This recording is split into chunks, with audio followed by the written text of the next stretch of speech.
Thank you for listening to WYTV7. Can you make us your #1 listen to network? Visit us on the web at WYTV7.org. Contact us. We are currently accepting guests to share their story of hope with our audience around the world. Hello, everyone. We welcome you to another episode of Marriages of the Kingdom with Adrian and Nicole. We are coming to you from WYTV7 Christian Broadcasters Network out of Charlotte, North Carolina. We are happy that you were able to tune in with us on today. We do have another great episode for you, for your marriage, for your family, to continue in our fight to do our part in building marriages and building communities and building families. And we are continuing on today with part 2 of Don't Give Up on Your Marriage. And before we get back into part 2, I do want to share that we are a nonprofit organization, and we do greatly appreciate your donations. We appreciate your love offerings and the seeds that you should sow into this ministry so that we can continue to spread the word of God across the nation. If you want to give and God lays that on your heart to sow into this ministry, you can do so by going to our website, which is WYTV7.org. Again, that's WYTV7.org, and you can click on that donate button to sow into the ministry. And so we're going to go ahead and move forward with part 2 of Don't Give Up on Your Marriage. Don't give up on your marriage. And again, as we left you the last time, we were talking about some steps, some practical steps that you can cling hold to, that you can take with you to help begin to heal your marriage. So just to go back a little bit, we want to talk about again, the first step we talked about was complaining without blame. Complaining without blame. We also talked about repairing conflict skillfully and quickly. You got to do it skillfully and quickly. Don't let it linger. Don't let it linger. Also, you need to stay focused. Stay focused on the issues at hand, the issues that are at hand. Okay. And as we continue on this broadcast, next we want to talk about boosting up physical affection. That's my main part. I like that. It is. Boost up physical affection. Studies show that holding hands, hugging, and touching can release oxytocin. In other words, that's a bonding hormone that causes a calming sensation. Studies show that it's released during sexual orgasm and affectionate touch as well. Physical affection also reduces stress hormones. So you may be sitting there thinking, you may think to yourself, well, hey, we have all this trouble in our marriage. We have a lot going on. Maybe my spouse doesn't want me to be physically affectionate at that time. That's why we save this step pretty much near the end, because in order to get to the physical side, you have to create the atmosphere. Yes, that's important. You have to set the tone. We say that all the time. It's so important to set the tone, to set the atmosphere. That's why you can't complain. You need to complain without blaming. That's why you need to repair your conflicts quickly. Don't let them linger. It's going to mess up your physical bonding time. Don't let them linger. Yes. And like Adrian was stating, we have to get to the place to where you are holding hands and hugging your spouse. We see so many couples that have no type of physical interaction with each other. It's okay to hug your spouse in public. It's okay to kiss your spouse in public. It's okay to hold hands. But we see so many couples to where you can really see the disconnect in them. This has to be action that you're doing, not just when you're around people. This needs to be something that you're doing when you're at home. Adrian and myself, if we're watching television a lot of times, we'll be holding hands. We're touching each other somewhere on our bodies. It's our nature to do that. We're very affectionate. Absolutely. And that is needed in order to continue to build your marriage. And again, like the study shows, that all of this hugging and touching it releases a bonding hormone. There's something that takes place when you're affectionate with your spouse. That's why it's so easy for marriages to break down when the physical affection has ceased in the marriage, because there's something that's released during that time that's very important. So you want to make sure that you do that. Another thing is you want to nurture your marriage with fondness and admiration for each other. Remind yourself of your spouse's positive qualities. Right. So when your marriage is in a place of turmoil and needs restoration, don't think about the issues at hand per se. Take your thoughts back to the positive qualities of your spouse. Even as you struggle with their flaws, because as you're going through this process, and as we stated from the beginning, from part 1 of this episode, that this is work.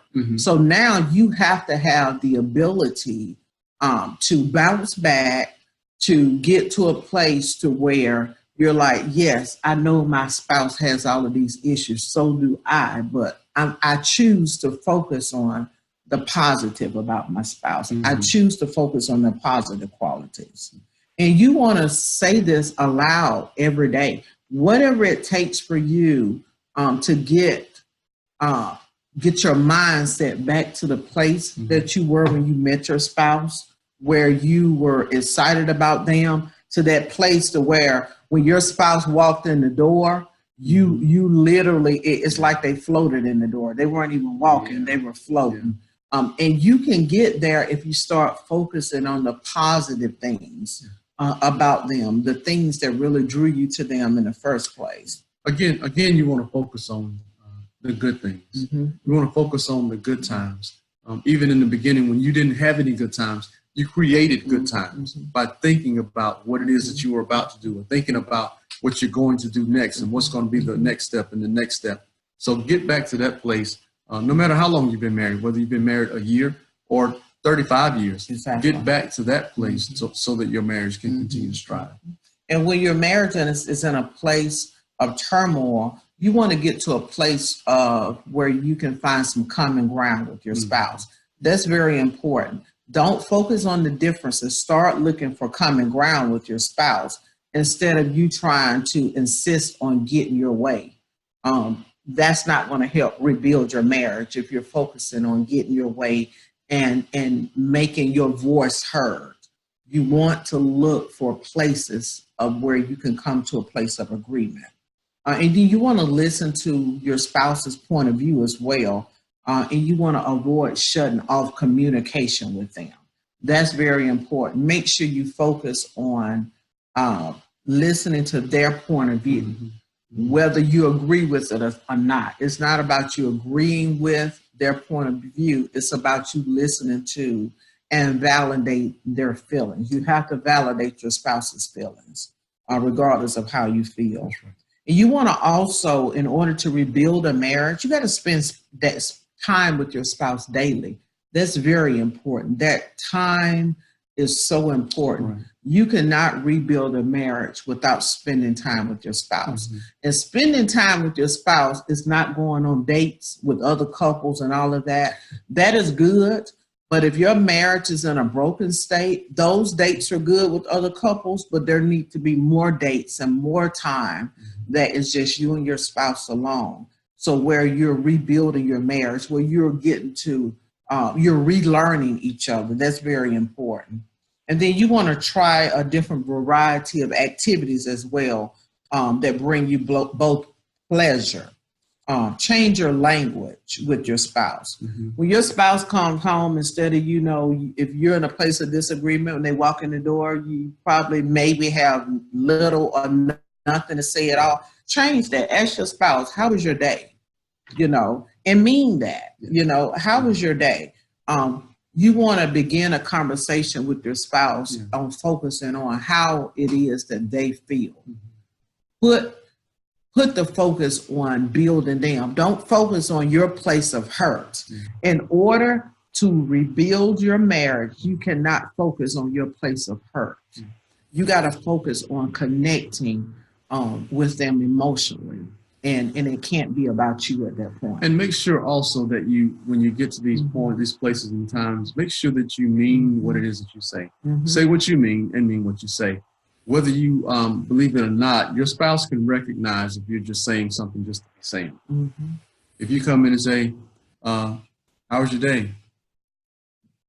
They know that you really didn't mean to ask them. You really don't really care about how the day went. But if you ask them, hey, how was your day? Meaning that I'm in tune. My ear is inclined to hear what you have to say. Let me understand what's going on in your life. Let me understand and know what happened in your day because I'm concerned. Exactly. And when they hear the concern in your voice, those walls will begin to come down. Say what it is that you mean what you say. If you're at a place and at a point in your life and you have to come back and say, hey, I apologize. I'm sorry. Say that and mean it from the bottom of your heart. If you don't mean it, then don't say it. And then communicate honestly about key issues in your relationship. Be sure to be forthcoming about your concerns and express your thoughts in the marriage, your feelings and your wishes in a respectful way. That's very important. One of the biggest issues that happen when marriages start to break down is couples start to disrespect each other. Their language changes, their body language changes. Absolutely. You know, all of this changes. You cannot build your marriage if you are constantly disrespecting your spouse. So there are ways to communicate in a respectful manner that's going to bring life to your marriage as opposed to death. And you have to remember your marriage. When there's a breakdown, your spouse is not your child or, you know, just anybody. You have to remember that this is the person that you said you love, that you cherish, that you want to spend the rest of your life with. And so just think about that. And you have to also think about the fact that when you were married, you became one. Absolutely. And so as you're disrespecting your spouse, when you're doing those things and saying horrible things, it's like you're talking to yourself. You're disrespecting yourself. You're downgrading yourself. And so you don't want to do that. So really focus on being respectful to each other. Resentment can build when couples sweep things under the rug. So you want to be vulnerable and not bury negative feelings. You want to talk about those feelings. Be open, be honest. You have to get to a place to where you literally open up everything that's within you. The exact same way you were when you met your spouse and you were dating in those first years or so of marriage or whatever, you were so open, you were so free. You have to work at getting back to that place, to that place of freedom in your marriage. I think you also have to understand too that you have to respect, go back to respect your spouse's feelings. Your feelings are your feelings, your spouse's feelings are their feelings. That's what they are. Respect their feelings. Sometimes you may disagree with what they're feeling, but respect what it is that they're feeling. Exactly. So that we can keep the communication lines open and we don't have that resentment that we're talking about that begins to build and build and build, and we try to sweep it up under the rug. Because if we sweep too much resentment under the rug, then one day the rug is going to have to move. Exactly. And now we're going to deal with the whole pile of mess from years and years and years gone by. And when you have issue with your spouse's behavior, ask questions. Have a discussion about it. Don't just assume that your thoughts and feelings are correct. That causes a lot of issues in marriage because you have a feeling. What people don't understand a lot of times is your feelings are not truth. Because you feel something, because your emotion takes you a certain place, does not mean that that is true.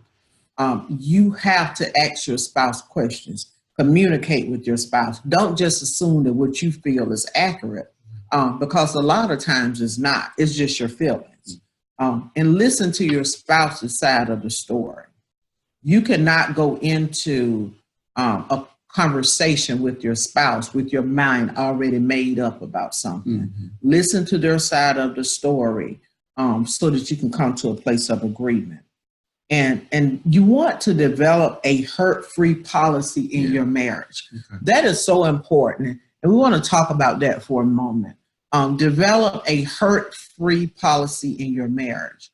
And what that means is you are a safe place for your spouse. You're a safe haven for your spouse, which means your spouse can come share with you that, honey, it really bothers me when you don't take the trash out, and you not get offended. That's how you build and develop a hurt-free zone in your home, is by not taking offense to everything that's stated, not taking everything personal, not looking at everything that your spouse says as a personal attack, but as my spouse is bringing this to my attention, so that I'm aware of it, just in case that I'm not. You're making your spouse aware that it's an issue for you, in hopes that the issue will be rectified, as soon as possible. That's the purpose of it. Conversation with your spouse is not negative. A lot of times when we have emotional issues going on and we feel hurt and we feel betrayed, everything is personal. A lot of times we go into marriage and we have not dealt with a lot of past issues. So it does not take much from our spouse to set us off. They could say very little and it sets us off, and it rehashes issues from the past. That's why we tell couples during premarital counseling, or those that are single, deal with your stuff before you get married. Deal with your issues. Because you don't want your stuff to be a burden on your marriage, because it can be a burden if you bring those things into your marriage. That's very good. Always deal with your hurt. Always deal with your pain. Sometimes you have to get alone and get by yourself. And when I say alone, I don't mean alone. I mean you got to get into the presence of God. You have to seek his face to get clarity in you and to get understanding that's in you. So that way you're not walking around hurt, because again, hurt people. So we don't want to do that. And you want a period of time in your marriage to where, in your conversation, to where there's no criticism allowed at all. There needs to be some time during the day, during the week, however you set it up in your marriage. You can set the boundaries in your marriage for saying there's no criticism allowed at all. When you get to that place and you have that policy in your marriage, now your spouse is no longer on defense. They're no longer in a defensive mode to where they feel they have to come back because you have let down the walls in your marriage, because there's a hurt-free policy of saying we can have conversation, but the purpose of it is not to hurt you, it's to come to a place of resolution. That is very important. And you want to practice forgiveness. That is so important. Practice forgiveness in your marriage.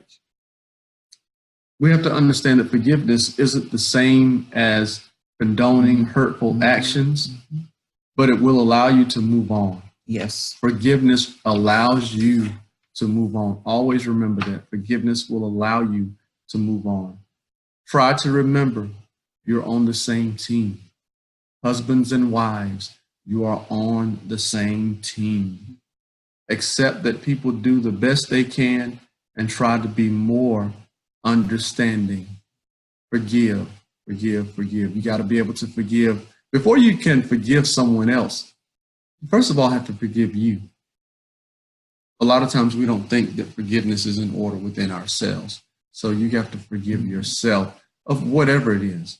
And we can go down the line. But whatever the it is, forgive yourself of it so that you can be able to forgive someone else. And one thing that Adrian said was to accept that people do the best they can and try to be more understanding.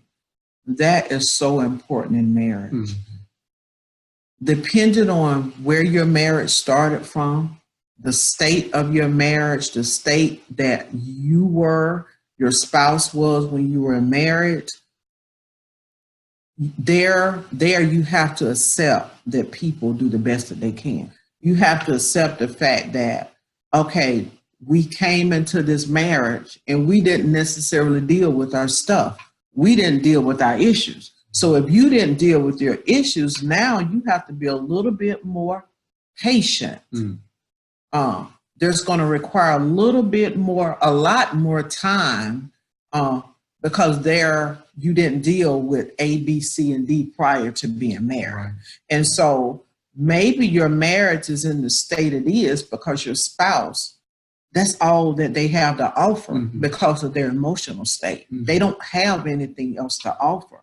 And when a spouse is at a place where they don't have anything to offer now, they don't know what it is that you want, because in their mindset, where they are emotionally, that's all they have. They don't have anything else. And so now you have to be patient enough to allow them, because you said, I do, you have to allow them to deal with whatever their issues are, to build from wherever their issues are. And that's going to take them time to build so that they reflect the spouse that you know that they can be. Not the spouse that you think that they can be, the spouse that you know they can be, the spouse that God created them to be. It is understandable that in marriage, when there's breakdown, that you might feel hurt, you'll feel frustrated, you'll feel resentful, you'll feel rejected, if you perceive that your spouse has checked out on your marriage. All of those feelings are natural when you feel your spouse has checked out on your marriages. But again, you want to get to the why. You want to deal with the why of your marriage being at the place that it is.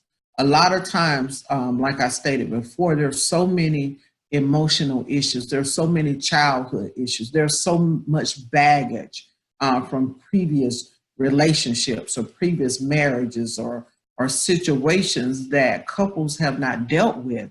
And so now your marriage is getting the blow from it because stuff has not been dealt with. And so it's very important to get to the why and not attack each other. Right. It's not about you attacking your spouse. It's about finding a place of resolution and say, how did we end up here?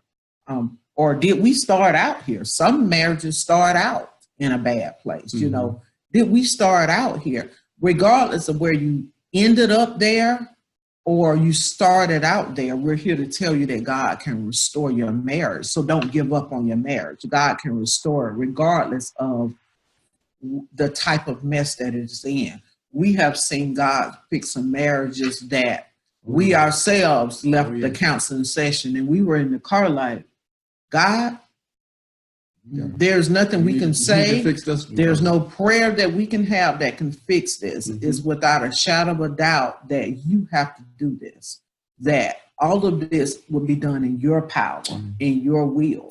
And so we've seen him fix some very broken situations. And so we know he can fix your marriage as well. We want to talk for a moment briefly, just a little bit about, myself and my husband. We both were in marriages previously. And through divorce, we learned that it takes two for marital breakdown. Absolutely. I can sit here today, a healed person, and I thank God that he healed me before I met my husband. Absolutely. I can sit here as a healed person and say that I was not the best wife when I was married before. I was not the best wife. Whatever my mind told me to say, wherever my emotions took me, that's where I went. I can sit here today because I'm healed and I can admit that and I'm okay with that. Because God used my brokenness and my mess to build other couples and to help other couples. And so I can be open and honest about that today. That's right. Totally agree with what my wife just said. Learned a lot from going through divorce and understanding a lot about myself and understanding that, hey, I wasn't the best husband at that time. But God has given both of us a second chance to do it the right way, which is his way. Exactly. And that's our job, is to encourage all couples that we come in contact with, all marriages out there, is that you can make it. You can survive.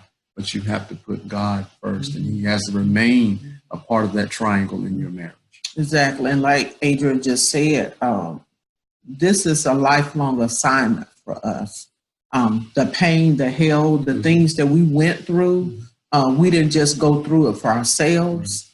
We thank God that he connected us. We thank God for our marriage because it's beautiful, because we're willing to put the work into it. There's no magic trick. There's nothing that you can do other than put the work into your marriage and to love each other the way that Jesus loves us. But again, this is a lifelong assignment for us. It's not just something that we're doing temporarily this is something that God has placed in our hearts to do the duration of our lives, and that's to build families and to help couples get through what they're going through, to help people that are single avoid some of the pitfalls that we encounter. Because years ago, when we were married previously, you didn't hear anything about couples groups and marriage ministry and all of this stuff. All of that stuff was not in place. Marriage counseling years ago, premarital counseling, was simply, you sitting down and you're talking to your pastor, your leader,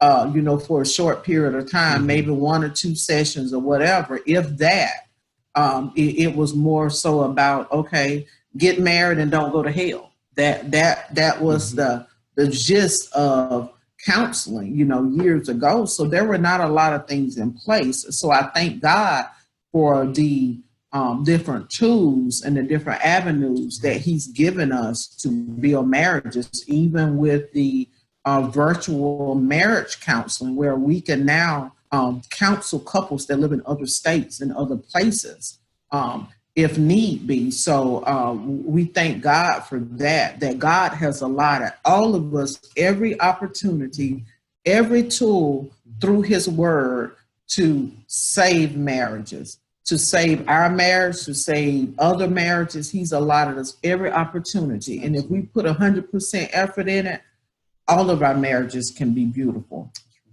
And we want everybody to understand that we all have character flaws. Every one of us. Everybody. I have character flaws. My husband has character flaws. That's right. And we can't focus on those things if we want to build our marriages. We have to be more sensitive to our spouse's issues. That's so important, to be sensitive to our spouse's issues. And more importantly, we want to focus on just becoming better people ourselves. I want to focus on being a better person myself. I'm not focused on making my husband a better husband or a better person. I'm focused on making me a better wife, a better mother, a better pastor, a better whatever it is that God has assigned to me. That's my focus, because I can't fix my husband. God never gave me that assignment. That's right. I also want us to understand that we should never get to the place where we take our spouses for granted. Don't take your spouse for granted. Thinking that, and when I say take them for granted, that means thinking that they're always going to be there. That they don't have to, they're just there at that time, and they don't have to be there. Don't take that for granted, because they are there. If we do not give them the love and the attention, that's key. We have to show love and attention that is needed to maintain a healthy relationship. We have to stay involved. We have to stay in tune in our marriages. A lot of times after 3, 5, 6, 7 years, the attention span begins to fall off, and we feel like, well, they're there. They know this is what I do. This is what we do. And we feel like we start falling off. We stop saying, I love you 20 times a day, and it cuts down to 3 times a day. We stop saying, I love you, when we disconnect, whether it's by phone or whether we leave at the beginning of the day or the middle of the day, whatever. We begin to retract that statement, and we just take it for granted. Well, she knows I love her, or he knows I love him. So we can't take that for granted. The attention that you've shown to begin and build your marriage, keep that going. Keep love alive, keep the affection alive, keep the attention alive. That will help our marriages in the most possible way, best way. Exactly. And in marriage, we want you all to understand, as we do, that you have to learn to appreciate each other and not tolerate each other. A lot of times, sometimes we see couples and you may hear other people, they're just like in awe. Oh my God, they've been married 40 years. They've been married 50 years. When in actuality, there are a lot of couples that have just learned to tolerate each other. They see that, okay, well, we've been together this long, well, we just gonna stay together, and then there's no fire, there's no spice, there's no life in their marriage at all. And that's not what God intended for marriage. He intended for us to love each other, to enjoy each other, to be at peace with each other, to be happy in the marriage. There's no marriage that I would want to be in where it did not represent the love of Christ, the true love of Christ. It's not just about, okay, I'm married and we're married and okay, we're not going to go to hell because we married. That's not what marriage is about. Marriage is really about, as a husband and a wife, we should represent the love of Jesus at all times. That's what marriage is about. And that's what God intended for marriage. That's what his covenant is about. And before we close out this episode, we just want to share a few things that you can do to show your spouse that you appreciate them. And so even if you feel that you are the one that has been offended, there are some things that we ask that you please do to build your marriage if you really want to build your marriage. And again, as I stated, it does not matter whether or not your spouse offended you, what the act was, whatever that was. We ask that if you want to build your marriage, you put forth the effort. Put forth the effort to show the love. Put forth the effort to show your spouse that you appreciate them. And I'm sure a lot of you have heard of the 5 love languages.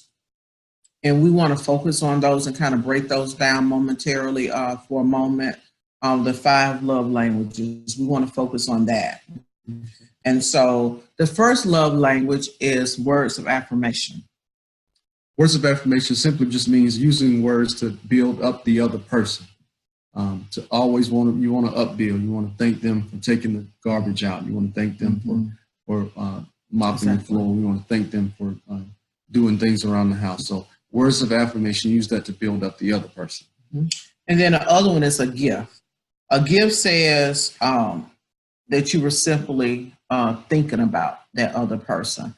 And one thing with the love languages that we want everyone to realize is, please don't do or give your spouse gifts or do things for your spouse that you like. You need to find out what it is that you like, that they like. Because you like a certain thing, because a certain thing, makes your baby leap and makes you excited, does not mean that it does the same for your spouse. So if you don't know what it is that your spouse loves, if you don't know their love language, simply ask them. It's as simple as that. Ask them what their love language is. We want to get to the place also of the third one is acts of service. Yes. Acts of service. You want to do something for your spouse that they like. Yes. And number 4, we want to focus on quality time. Quality time, by which we mean by saying quality time, giving your spouse your undivided attention. Give your spouse your undivided attention. Make sure that when you speak or whatever's going on, that you do engage with communication, that you are engaged in that quality time. And then the next one is physical touch. This is my husband's love language all day long. All day, every day. He loves the touching and the feeling every and day. The hugging and the kissing and everything else that goes along with that. That's his love language. That's right. I know that. So I can't be the wife that's like, babe, get over at nighttime. It's hot, get over. No, I can't be that wife because his love language is touch. His love language is me touching on him and rubbing on him rubbing and touching on me. So it's very important that you know what your spouse's love language is. Very good. And out of these 5, each of you has a primary love language that's more dominant than the others. And so you really want to focus on what your spouse's is and share with them what yours is, and kind of start looking at these things and operating in these things so that you can build your marriage. Because if you want your marriage repaired, it is very necessary that you do some certain things that you wouldn't otherwise do. That goes back to the work. The more uncomfortable it feels, the more you need to do it. Put the work into your marriage. Don't give up on your marriage. That's so very important.